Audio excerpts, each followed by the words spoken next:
Hi, everybody. It's Miss Hilders, and yes, this is Roman food. So let me explain what we're going to do. Roman foods and feasts were kind of an important part of daily life, especially for the wealthy. So I thought we'd learn a little bit about it. Students will watch the video, which I'm making right now, and read the article about Roman foods. And there's going to be a video link right here. Then the students will create their own Roman feast. They will follow the directions on the Google Doc. And I have a link to the article, which is right here, that we're going to read. And then I have a link to the directions. So, and if you're in class, you can get a paper copy if you want it. Okay, so let's get started. Food in Rome. The rich ancient Romans enjoyed their food, expensive food, along with a lavish villa, was an obvious way of showing off your wealth to others. If you hosted a banquet at your villa to which other Roman worthies had been invited, it had to go well if your social standing was to be maintained.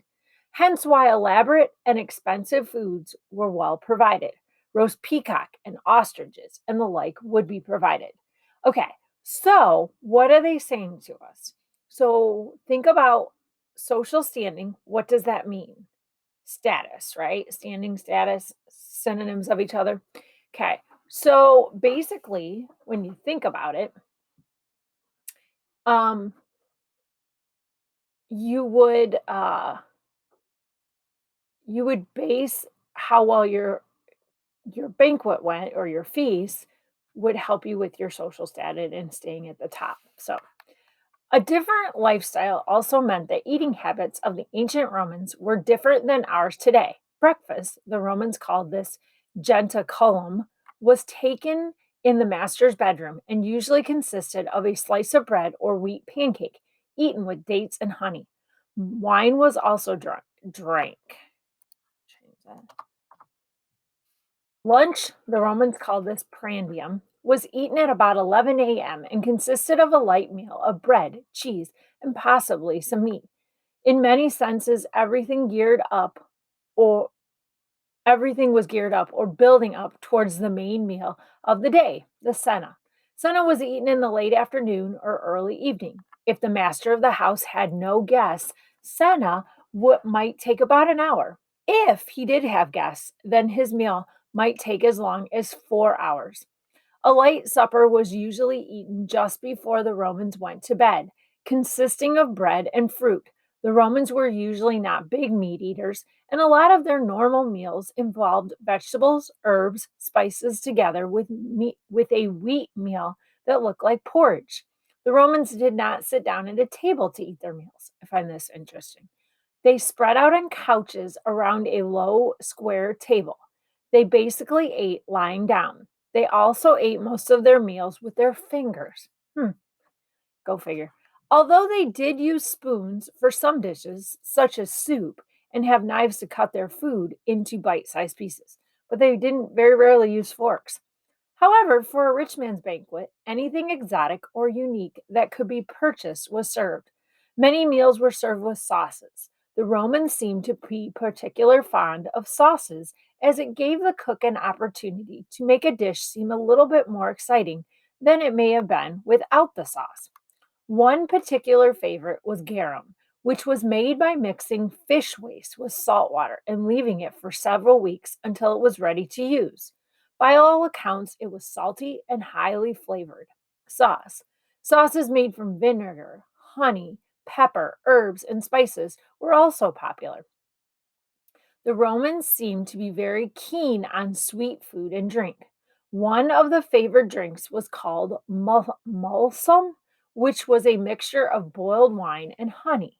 Rich Romans spent quite a lot of time on their food. They had an eye for a good cook and paid a handsome amount to buy a good slave cook. Wealthy Romans diversified their diet by including different food items to their diet.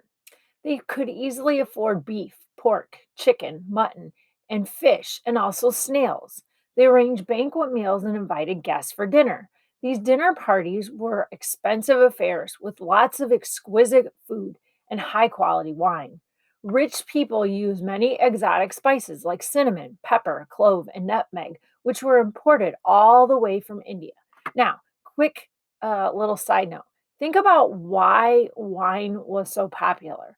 Think about what was grown in Rome. What were some of um, the grains and agricultural products that they raised? Okay.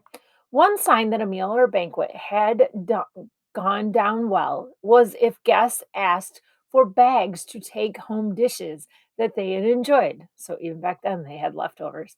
This in particular pleased the master as it showed to everyone who was there that at least some of the courses on offer had been well received. A vast majority of the Roman population was poor and could not afford the exotic and diversified food enjoyed by the wealthy citizens. Poor people relied mainly on the three components of the Mediterranean triad. Excuse me.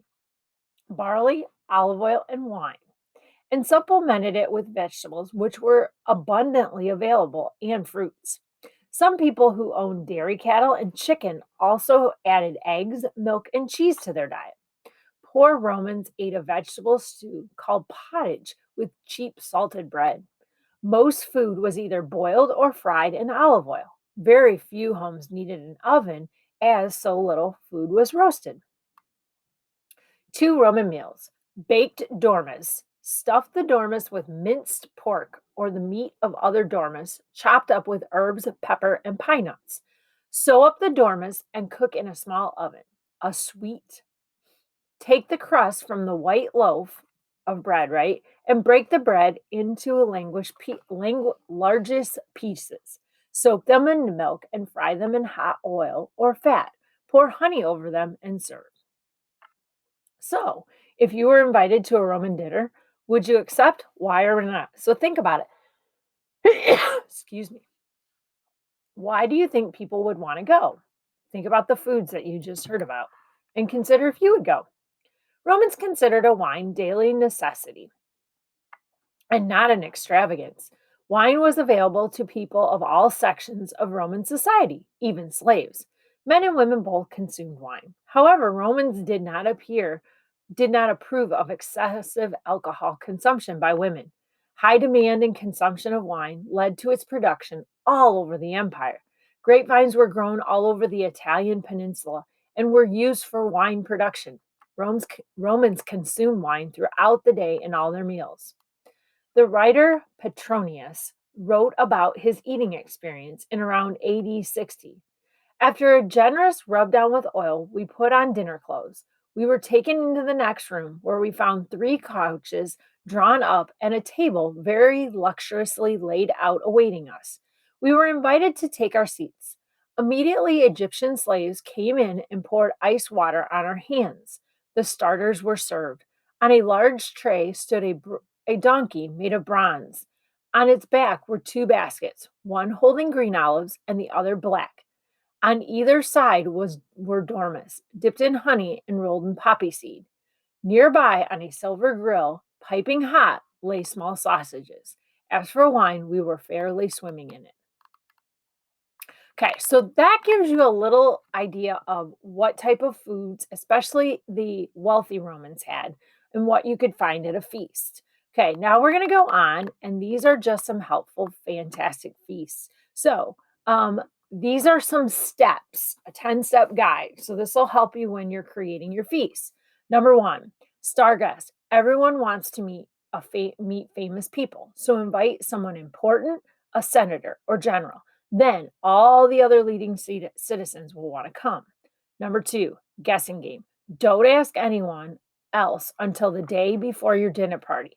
This will make people even more anxious to attend and make all of your guests feel really special by sending your slaves to invite each one of them individually. Sweet smells. Number three, fill your home with the scent of flowers or perfumed oils so your guests feel relaxed. When the guests are seated, have your slaves bathe their hands and feet in perfume water. Number four, give your guests plenty of room. Never try to squash more than three people onto each couch. And don't place any more than three couches around a table. Number five, in the mood. Music is another good way to put your guests at ease. Make sure you hire professional musicians, though, and ask them to keep the music soft and slow that it doesn't drown out the conversation. Flutes and harps are ideal. Number 6, wise wines.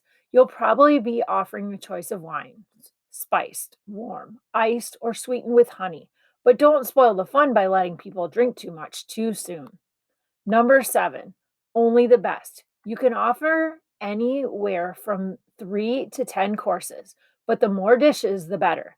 Include the usual starters: olives, salads, oysters, but also add something special, such as peahens eggs. Follow up with a selection of fish and meat dishes. Stuffed dormice are always popular. And remind your cook to prepare an impressive range of mouth-watering sauces. Finish off your feast with nuts, fruit, and of course, honey cakes. Number 8, centerpiece. Make sure you serve your most exotic dish in the middle of the meal. We suggest flamingo, a peacock, a wild boar, or a large tasty fish, such as sturgeon. Serve the animal in one piece, stuffed with other treats. Number 9, sick care. There will always be someone who wants more, even when he's full to bursting. Set aside one room as a vomitorium, so your guests can be sick quickly and quietly and then come back to the table to start again. Floor show. Hire jugglers, acrobats, magicians, or exotic dancers for your guest entertainment during and after the meal. But we do advise against gladiator fights. We find that the blood makes such a terrible mess of your room. Okay, so those are some tips to help you with creating your feast. Okay, now free for all. This is the last little article. It's going to talk about the emperor, and then I'll explain your assignment, and you can go from there. Each emperor really believes that handing out food to citizens of Rome will make him popular. The Roman news talked to a man on the street to find out what people really think about the emperor's gifts. Well, I don't know about making emperors popular, but it certainly keeps them from getting a knife in the back. I mean, it's all right for rich folk. They can afford to buy anything they want. Many of them have country farms, which vocabulary word, right? In a roundabout way, villa, right? Country estates, and grow most of their own food anyways. But the rest of us, there's so many people living in Rome these days that farmers just can't grow enough to feed us all. Half the time, you can't even find basic foods like bread and beans or vegetables and fruit in the stores here, let alone things like fish and meat. And then meat's so expensive. I can't afford it. Often on my wages, I can tell you. Let's face it, my family would go hungry if it weren't for the emperor's monthly handouts. We get grain for making bread as well as olive oil and wine, you know, and they're giving us pork now. All for this free food is probably costing the emperor a fortune, but there would be riots if he tried to stop it. And anyway, it's a tradition. Well, it's been going on for hundreds of years, hasn't it? Since at least 58 BC. I say, live, I say, long live the emperor. Well, as long as he carries on lending a helping hand to my family and my friends, that is. And then it comes over here and it talks about boiled ostrich, snail sacks. So what do you think? What is the emperor handing out food make you think of, especially with this pandemic right now? So even in ancient times, um, there were similar to our modern day, right? So right now people are struggling to feed their families, and there's food banks, there's places where people can go to get food. And the Roman emperor was doing that even way back when. Okay, so that's your passage, that's the reading. And I'm actually going to divide this up, and I'm going to make a short video, and I'm going to come back and I'm going to explain the directions for your Roman feast. So, if you have any questions about the article, please let me know. If not, have a wonderful day.